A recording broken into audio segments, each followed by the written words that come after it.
voice actor for Gumball Watterson from Cartoon Network called him a pedophile on Twitter, and then Dream, like, he had a recording of this Gumball kid having a freak out inside of an Uber. Oh, I'm sorry. I just make autistic noises. I can't help myself.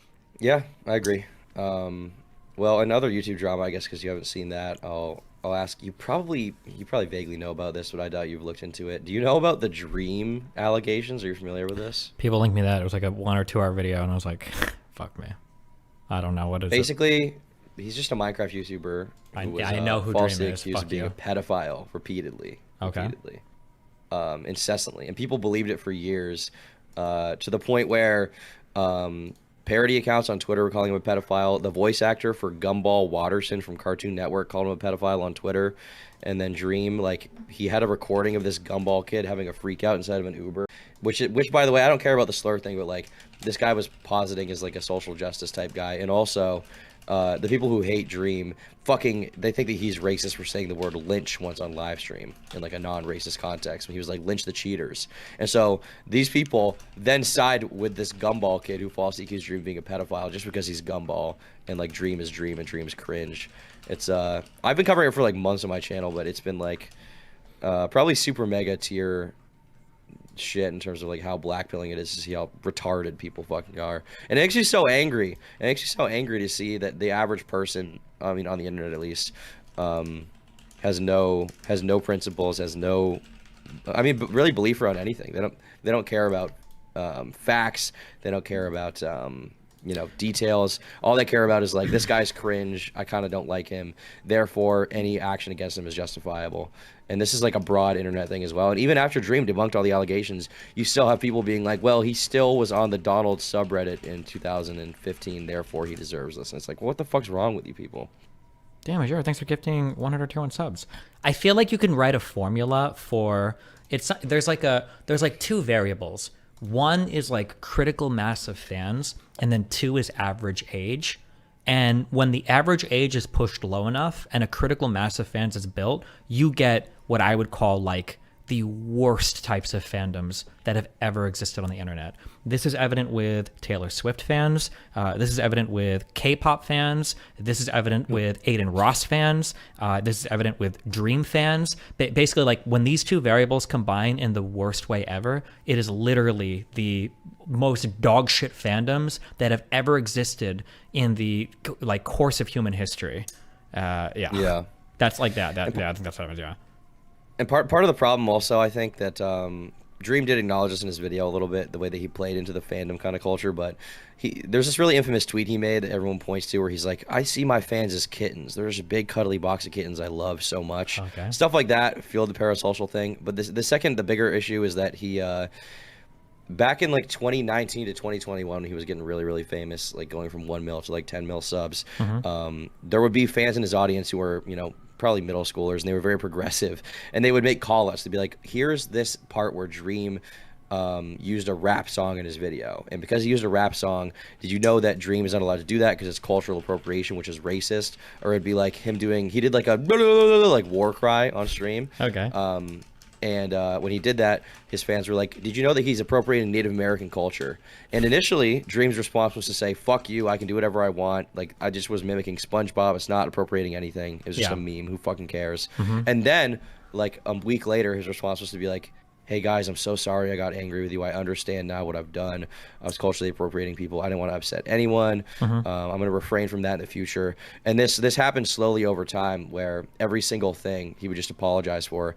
And so his audience became accustomed to like, oh, well, if we call him out, he'll just apologize. Yeah. And so then he created this culture of like, okay, well, anytime the fans call him out, he's going to apologize, so we can call him out for anything. But that's every sufficiently large creator with a young enough, woke enough fan base. Have you seen Valkyrie do this multiple times? No. Do you know who Valkyrie is? Yes. I think Valkyrie got in trouble. Ooh, somebody can cite this if you're looking for it. I'm not trying to like say anything wrong. Christopher, thanks for the 20 gifted subs. But I think Valkyrie said for real at the end of a stream or something. I think it was like that. She said for real. And I think one of her mods like worked together with some other people to write like a formal complaint about how she was appropriating AAVE English or AAVE culture. Oh my God. And she actually came out, I think, and she apologized for doing that. Yeah, that was her own mod. Or like there's no way she actually feels like she did anything wrong. Nope. There's Yeah, no that's what the fucking cringe way. part is. Yeah, I don't know why she fucking apologized. But the worst part of these, like, you can argue Super Mega. Well, I don't know in particular what they did, but like when people appease these fan bases, it empowers, it emboldens them so much, and it's so cringe. Yeah. Oh, it was no cap on a stack for real, for real. Maybe that was it. Yeah, she said something like that, and But then, it's just people got it's so just mad. retarded. Like when you do that, I mean, short term, you get the audience kind of to calm down and love you again, think you're a better person. But long term, that fucks you over because you'll never be able to say almost anything, and the amount of things you can say increasingly will shrink to the point where like she'll be like on God, and they'll be like, okay, that's racist. You can't say on God because Jose Onfroy said it in a song. It's like, bro, just fucking just stop. Like just ride it out for like 5 tweets you're gonna get. And then the next day you wake up, you stream, and it's fine, and nobody's gonna care. But these people who are this big, they just like they cower to the influence of their fans. When like it's so easy to just say I don't care. It's so easy. Yeah, and you I wouldn't think even the get problem- punished for it. Like, no, you're not gonna lose a ton of fans. Like, nobody actually cares. No. But you're creating No. fans that care. Yeah. And if you lose those few fans who do care and are mad, like, well, they're not really fans anyway. Like, Yeah. they're retarded people you don't want in your audience. And I think this is part of the problem with Pokimane, where for the longest time she was used to apologizing for stuff. Yeah. And so when she decided to be herself for once and just make a little joke, like say broke boy, I thought the broke boy thing was funny. If I said that or you said that, nobody would care. Yep. But because it's Pokimane, the entire internet flipped their fucking shit, and all of her fans flipped their shit too. Yeah.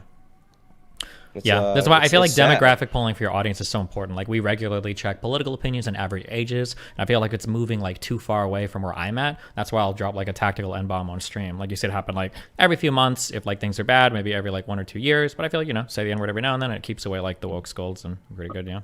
It's good to remind people of who you are. Exactly. And it can happen. It can happen unintentionally too, if you just are like kosher for too long, and eventually you come out and you say F slur or whatever N word. People are like, whoa, I didn't know he was this way. And the thing is, even if you don't address it, people will assume, they'll be like, oh well, Destiny doesn't say that word anymore. We can obviously assume it's because he knows it's racist and he's hurting African Americans or whatever when he says that word.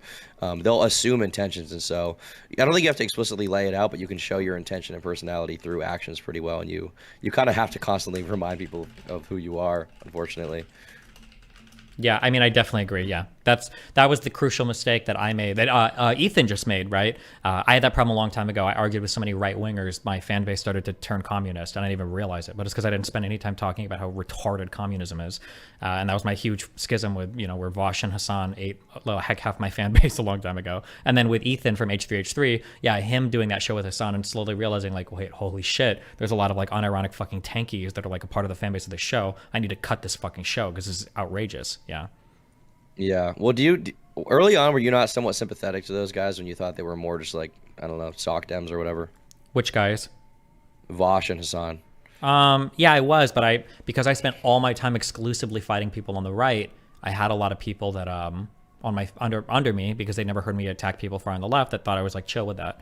That's why, like, on this Israel-Palestine stuff, like, every now and then I'll still try to find like a Zionist or debate, so people that are listening to me that are Zionists don't think that I'm like some huge fucking Israeli simp, and I'll shit on people that give me some wild takes about Israel that are like super revisionist in favor of the Zionist narrative. Like, it's good just to remind people where you stand, because when you only ever face one direction, people don't know like how far away you are from the other side.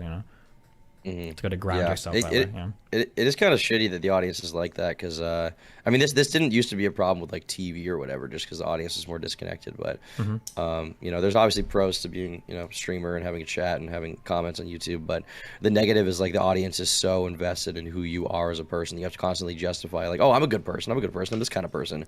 Or for Aiden Ross, it's like, oh, just guys, remember, I'm a fucking scumbag. Because I think Aiden's at the point where if he acted too nice now, as long as you're like, well, what the fuck, you came here for the content to generate.